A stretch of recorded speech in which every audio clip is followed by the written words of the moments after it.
Ang aking presentasyon sa Pilipino na no limitang kabanatang 10, 11, 12. Sa kabanata 10 ng no limitang Jose Rizal, mayroong isang salo-salo sa bahay ni Kapitan Tiago kung saan nagtipon ng ilang makilalang personalidad sa Maynila. Kasama sa mga naroon ay sina Don Tiburcio de Espadaña at ang kanyang asawa na si Doña Victorina, na pawang nagpapakitang tao lamang. Sinabi rin ni Kapitan Tiago ang balitang pagtungo ng isang panauhin mula sa Europa na si Padre Damaso, ang pagiging pari kura paruko ng Santiago. Subalit, sa dulo ng pagsalo-salo, lumabas ang balita na hindi pala natuloy ang pagdating ni Padre Damaso.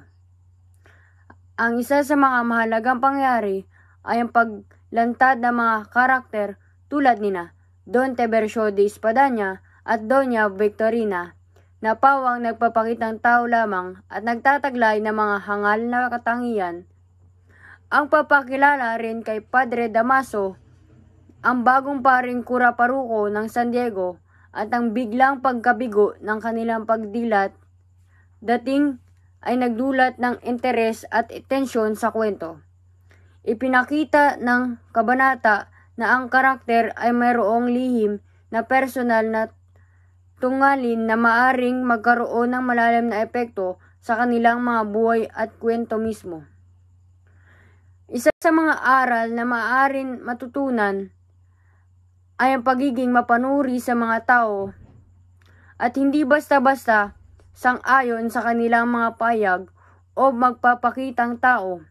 Ipinakita sa kabanata na ang ilan sa mga karakter tulad na Don Tiburcio de Espadaña at Doña Victorina ay may mga lihim na hangarin at hindi basta-basta panipaniwalaan ang kanilang mga sinabi o ipinakita. Ang pangyayari hindi natuloy pagdating ni Padre Damaso ay pagpapakita rin ng kahalagaan ng pagiging handa sa mga pagbabago at hindi pagkaroon ng masyadong malalim na paniwala ng mga pangakong hindi tiyak. Ang pangunahing tagpuan ay naganap sa bahay ni Kapitan Tiago sa Intramuros, Maynila. Dito nagkaroon isang salo-salo saan nagtipon ang ilang mga kilalang personalidad ng panahon.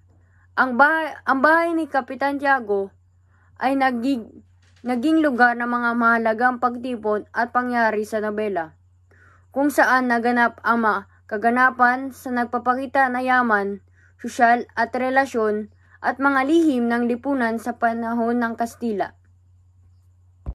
Sa kabanata 11 ng No Limitang ni Jose Rizal, ang kwento ay naglalarawan ng pagdating ni Crisostomo Ibarra sa bayan ng San Diego pagkatapos ng kanyang pag-aaral sa Europa.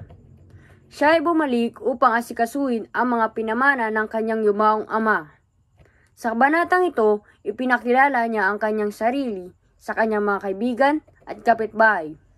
Pinakita niya rin ang kanyang kabaitan at pagmamalasakit sa mga tao na nangangailangan.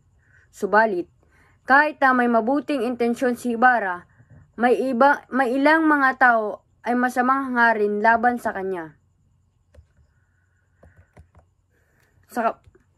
Ang mahalagang pangyari ay ang pagbalik ni Crisostomo Ibarra sa bayan ng San Diego pagkatapos ng kanyang pag-aaral sa Europa.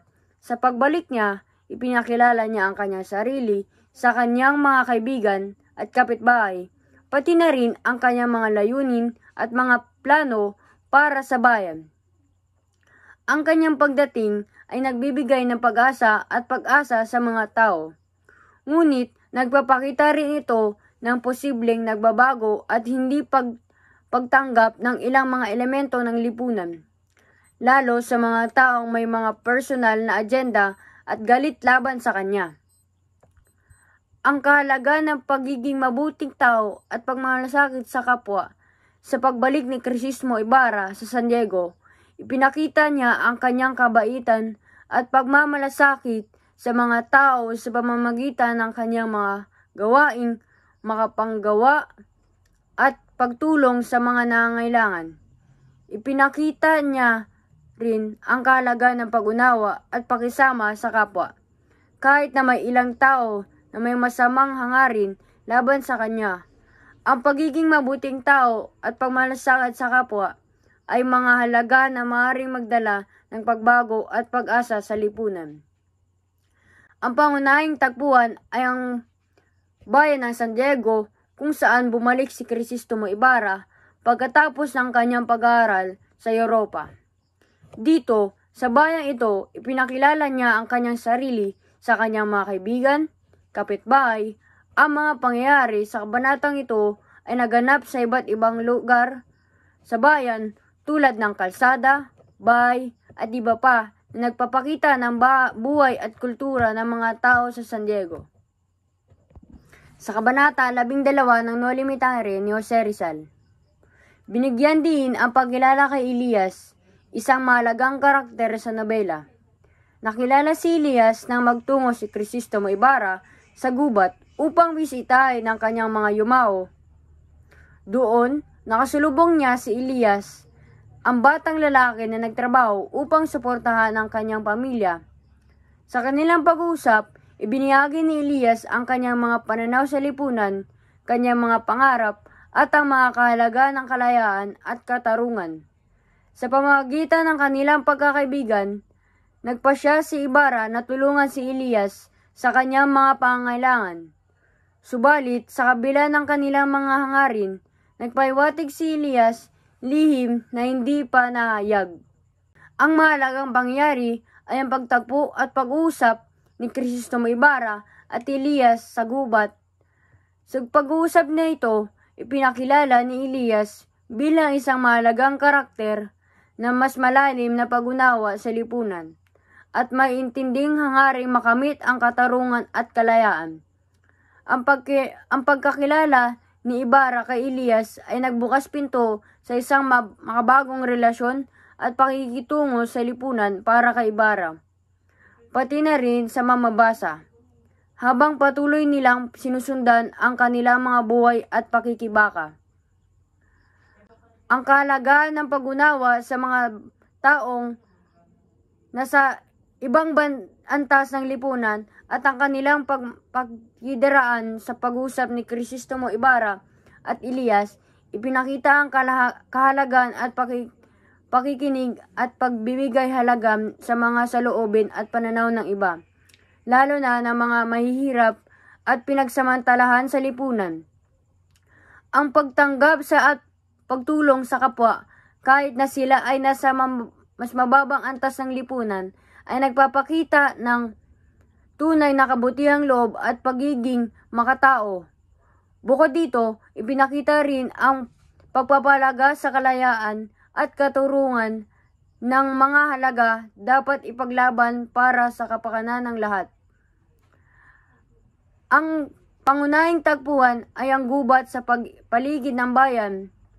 Dito, nagtagpo sina Crisostomo Ibarra at Elias, habang si Ibarra ay naglalakbay papunta sa bahay ng kanyang mga yumao. Ang gubat ay naging simbolo at ito na rin ang lugar kung saan unang nagkaroon ng malalim pag-usap ang dalawang karakter. Sa gitna ng kagubatan, nagkaroon sila ng mahalagang pagpapalitan ng mga ideya at damdamin na nagpapakita sa kanilang mga pananaw at hangarin sa buhay. At yun lang po ang aking presentasyon.